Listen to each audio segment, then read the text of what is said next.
so we're here today to talk about shoulder stuff. We're going to go into just the typical contact with the patient. We'll do the examination, treatment, and get rid of feedback from the patient itself. So you'll hear things that I typically ask and go through the protocols of patient-doctor contact. Let's start with her shoulder. So patient comes and visits you. Of course, she says that she has a shoulder ache. So we'll do the classic stuff of, introducing ourselves and do our typical examination. So we'll go through that right now quickly. So Stephanie, you have a shoulder pain in the right shoulder. What's going on with your shoulder?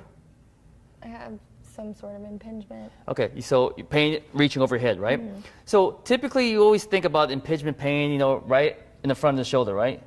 So then we do our real quick orthopedic test, just check on the bicep tendon, orthopedically speaking, hold, resist, any pain? Any pain with that? Some, okay. And then we'll go ahead and extend our shoulder back, expose the head of the humerus where the bursa is at. We'll squeeze right below the chromium process. Yes. Yep. So typically we're looking so far at the bursa, subacromial bursa, and then we'll go ahead and point that thumb down, hold, and resist me. Any pain with that? A little bit. A little bit, okay. So 1 out of 3 underneath that chromium, subacromial bursa, that's what we're deal with. So when I start seeing something with a bursa, more likely, there's always a rehab portion where it's too much anterior, sublux forward. So we'll talk about actually doing the rehab portion. But the problem with the rehab is that she has pain doing any type of abduction or forward flexion. So you have to eliminate the pain in order for you to do a proper rehab, because she won't get a full range of motion because she's going to inhibit that shoulder movement because of that pain. So the classic thing that I do is the PiezoWave. So the most important thing is that we use this to push that bursa inflammation out of there. So then it'll enable us to get the full range of motion, less pain or pain-free. So we're going to go ahead with that. So I have identified the structure, which is the subacromial bursa. And what we're going to do is we're going to set this up. So we're going to use a cone, and I feel I am more accurate with the cone versus the linear at this time because I know exactly the tissue I'm dealing with. The bursa is not big. If you look at the cone, I don't know if you can see it from there, but the cone has its cylindrical shape, but more importantly, there's depth to each kind of size. So as you can see, the more acute, shallow depth. If you want the more deeper, then it's going to be a broader head. So I know her bursa is not as deep as probably something like her labrum or something like that. So we'll go to a 10 millimeter depth, and then we'll set this up with a little gel, ultrasound gel, and other gels that have any type of contact, because we're going to use sound as a propagating factor involved with the PiezoWaves there. So we'll go ahead, put the convex side down, and we're going to squeeze that gel. Make sure we push the bubbles out of there, back and forth. Good. So then we have a clear contact with no type of bubbles. We don't want any gaseous contacts between. And then we'll put the actual locking mechanism down. Lock it down. Good. And then, of course, you got to clean it up a little bit. Don't get messy here. Good. Now, going back here, I typically tell my techs here that the most important thing is the patient, because we sure hate for them to leave the office with a lot of gel all around their clothes. So we'll protect the area and just keep the actual treatment area exposed. So again, I know it's going to be the subacromial bursa. Take the gel. I'm going to ask her to go ahead and slide her arm back.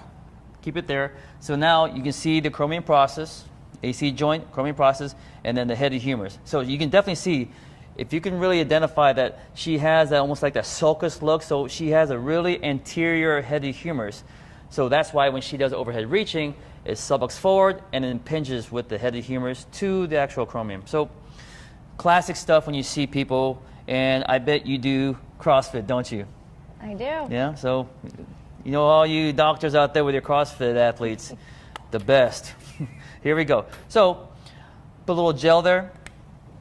So on this device, you have frequencies and you have intensity. So when I start off with something like a structure like this, I'll go with an easy 5 for the frequency. It goes all the way to 8. But I go to the 5, maybe a 4, depending on what I'm doing. If I'm searching, I like to go slower pattern or slower frequency. But I know the tissue and the structure. So the intensity, it'll go up there, right? It goes all the way from 0 to 18. So that's really intense. So we'll back down to about, since it's a superficial tissue, we'll go to an 8. So prior to us starting this treatment, you want to go ahead and tell her, what's going on as far as like the treatment. So it's going to be, we're looking for pain, right? So 0, no pain, 10's like a broken bone pain. We're looking for the number 4, 5, 6. Okay, once we have that number, I'll stop, and that's where the treatment occurs. So I'll stop and hold it on that spot, make sure it's not on the bone, of course, and then we're going to have that there, and then that 5. Once this device starts pushing out the fluid, it'll reduce it down from 5, 4, 3, 2, 1. And then once it goes down to a number 1, 2, 1, then we'll move and we'll try to go around the other parts of that bursa, okay? So, landmark with this hand. These 3 fingers are going to get on her tissues so we can lock this probe down. And I'm going to start it. Oh, she got to jump right there. So I'm on it right now, right? Yes. Tell me when I have that area and the pain number is like 4 or 5 or 6 or something like that, okay? It went down. Okay, let me go up higher. Not too high.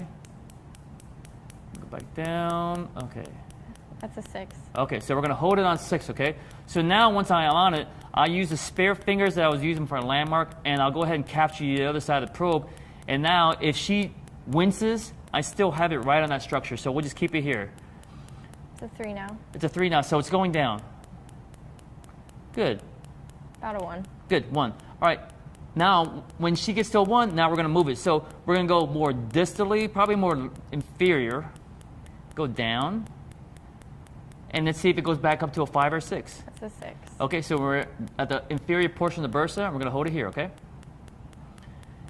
All right, why don't you explain what you're feeling right here, Stephanie?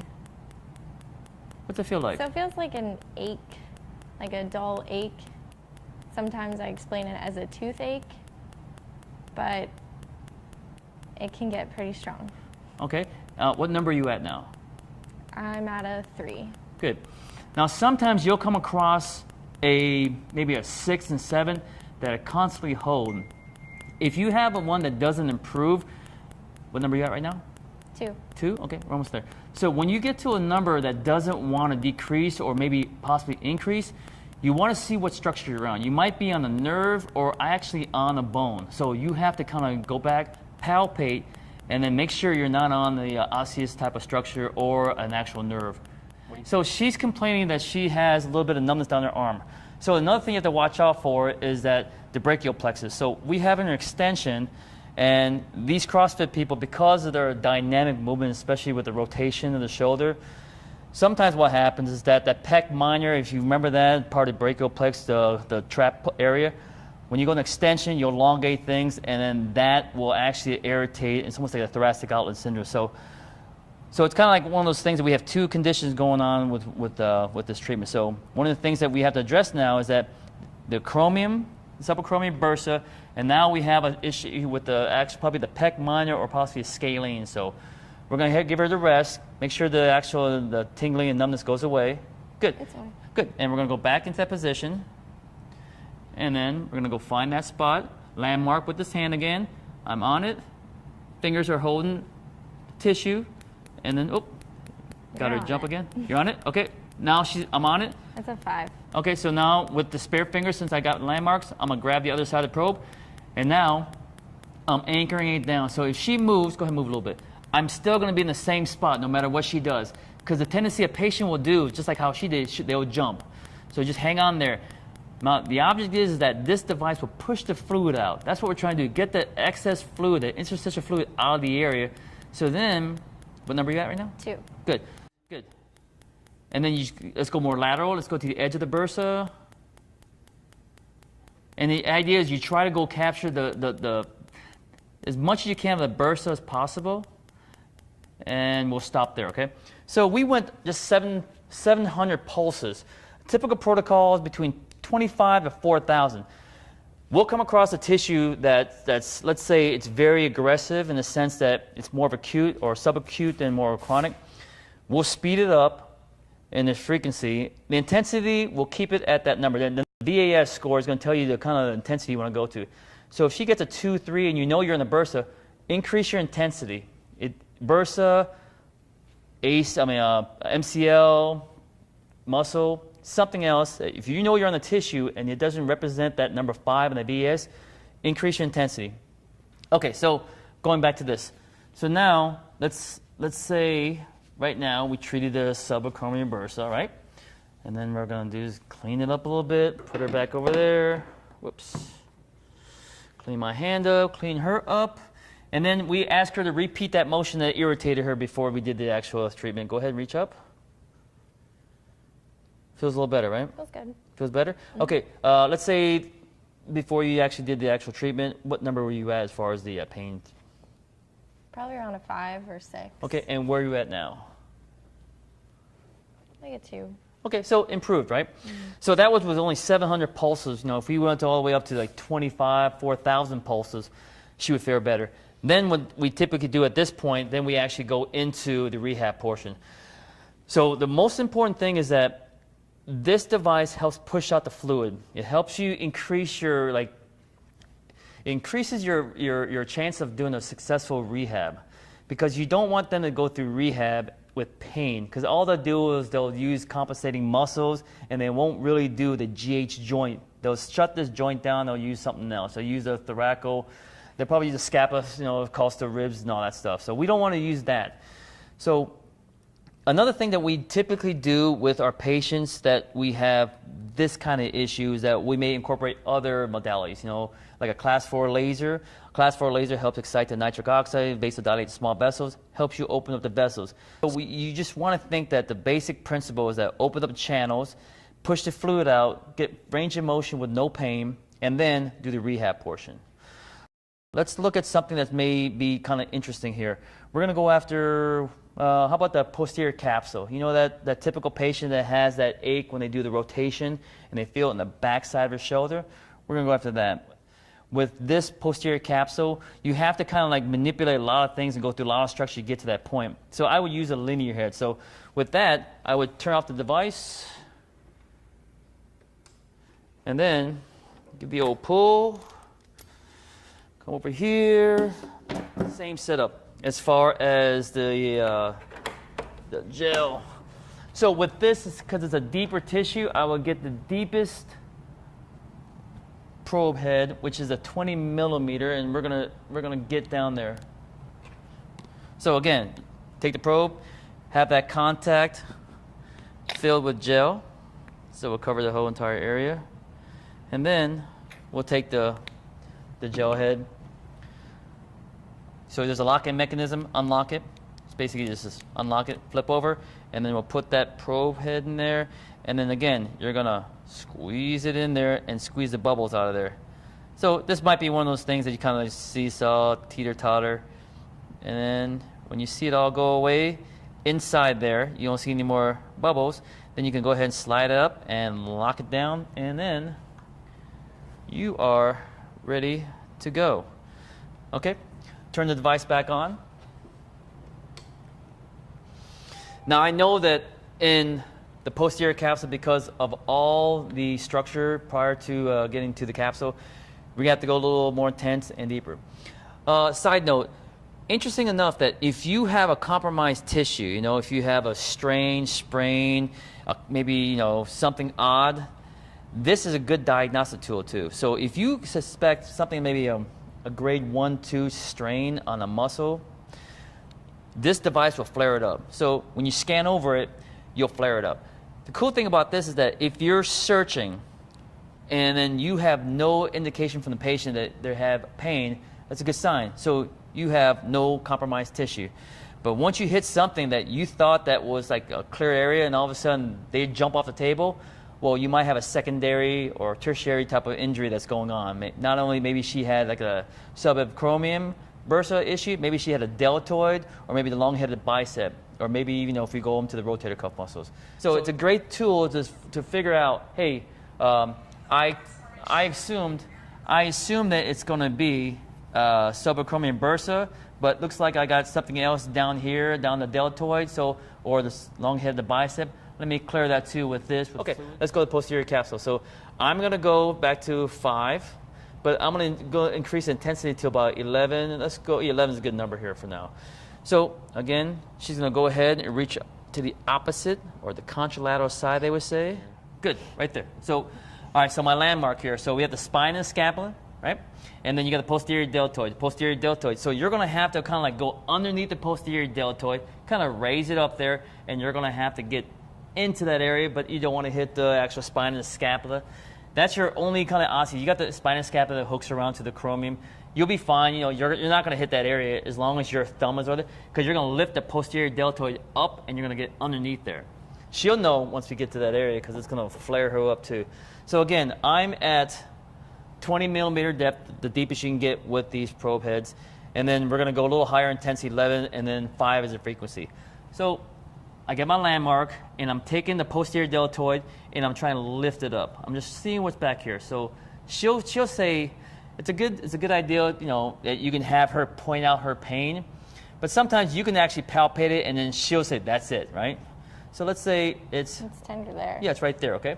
So we'll have her lift her arms a little bit more. Good. You okay? Yeah. All right, here we go. So again, see how she jumps? So I got my landmark, I got my fingers down there, and we're going to kind of search, and we're going to just kind of right there. Okay. So now 5. It's a 5. Okay. So then we'll hold it at a 5, right? So now I'll take my other hand, and I'll lock this side of the probe down. I've got my other fingers over there on that side of the probe. And again, if she moves, I'm going to go with her, okay? Just stay with her no matter what she does. Because if you move from that area, then that 5 turns to a 1 real fast, because you just got off the compromised tissue. Okay? 2. So it's 2, so it's going down. And then we'll wait till the number 1. And again, same kind of feeling, like a toothache kind of ache, right? Yep. So I'm putting probably about 20 pounds of pressure here, because I have to get deep penetration here. You have to get into this area to get that posterior capsule.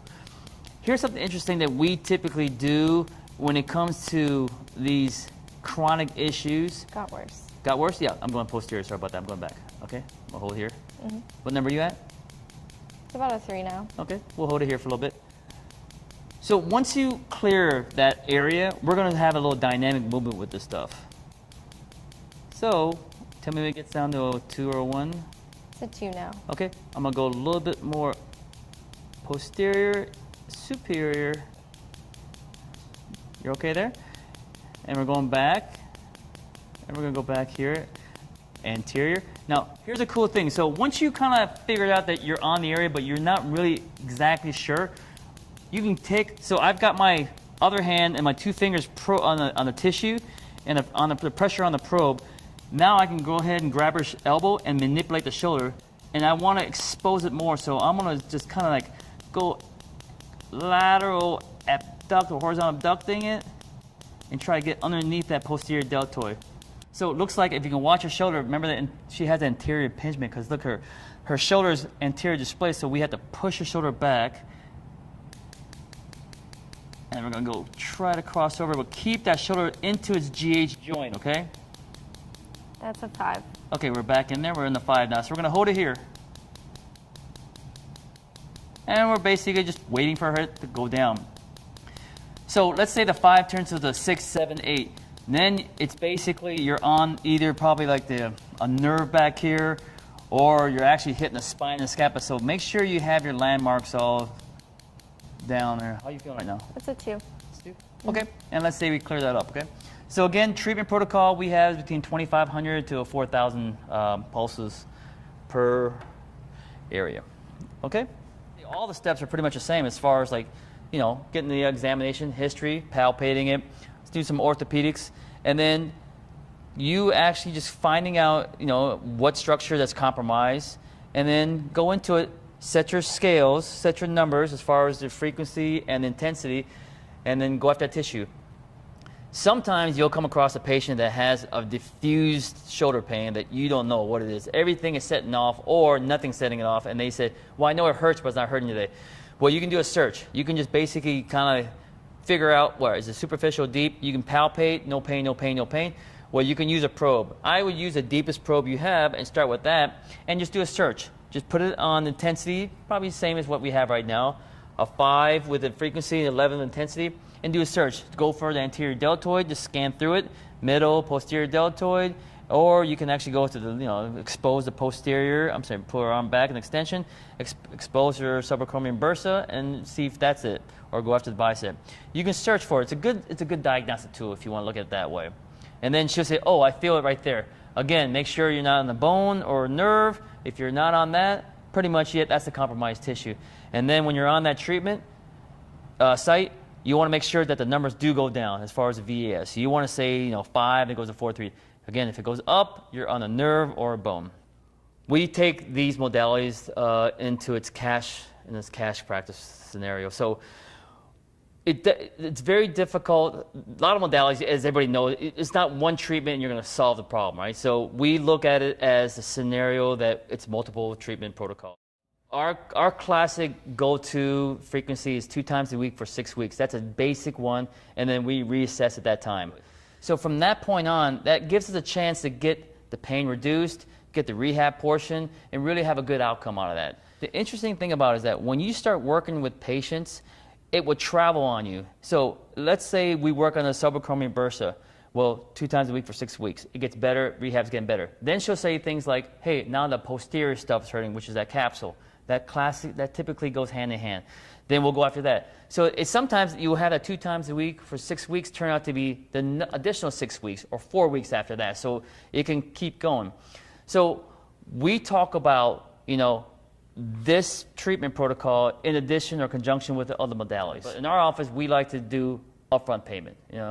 It just gives us more assurance that they are on the same page we are on. I don't convince them. I tell the patients that it's a task that we have to work together. If you want to get better, this is the mode. And especially the first treatment, you want to make sure the first treatment is a good outcome. You don't want them to say it got worse. So then, of course, they're not going to do the package because I'm not going to do this thing. But if you give them a good history of what this device does and what its purpose is and how it benefits them to decrease inflammation and increase their exercise ability during the rehab portion, they understand, goes, okay, I understand. It's part of the system in whole to get myself back to normal. So they have to understand that. So going back to the package, that's how I utilize this. But the thing is that in our office, it's not just this thing. We couple this with, let's say, the Class 4 laser, which is not covered by insurance, or we'll do this, plus, I do soft tissue manipulation called ART. If you guys have heard of that. So we'll add these 3 components in there. With that, we give them a discount, maybe 10, 15%, and then our biller or our front desk manager will go ahead and put a price package together by saying laser, PiezoWave, ART, let's say they each itemize a certain cost, then we'll put it together, and then we'll give them like 15% off on that if they go ahead and purchase it up front. You have to have a good front desk person that really knows how to, I shouldn't say sell, but you have to get them to understand that the patient has to be more involved than we are, because they're only here for about 40 minutes, 20 minutes, 30 minutes. But when they're gone, they have to do their exercises. They have to be diligent with understanding their homework they were set, and just really be accountable for their preventative and what to avoid. So they have to understand that that's part of it, understanding their homework in addition to understanding that they have to pay to get that type of service. There's several models that we do that we present this PiezoWave2. So we would say things like, if someone's coming here for just strictly chiropractic and they say, hey, my shoulder started hurting, then we'll do an exam, and then we say, hey, we'll try out the PiezoWave and say, hey, you need this device, we'll try it out. And they go, oh, I like it a lot. What's the cost? Then we say, hey, well, typically, Shoshana or our front desk manager will take care of that pricing, but, we will go out 2 times a week for 6 weeks and let them handle it. And then just that feedback from utilizing the first try, they have a sense that, okay, I reduced the pain, I feel better, and then you get a better outcome with that. With selling the package, it's your front desk. So as far as our success rate, it depends. Sometimes, luckily we have the option of up front, and then we tell them, if they can't afford that, we'll split it up for the 3 payments. So we do well when it comes to individual and group type of modalities as a package deals. If you use the device and they reduce their pain, VES, then you're on the right track. It's very, it sounds so simple, but that's our guide, is that this device makes things so much easier for you to actually give a good outcome, the patient satisfaction, and your diagnostic skill. It's really a combination of those things that helps us really important with these patient contacts.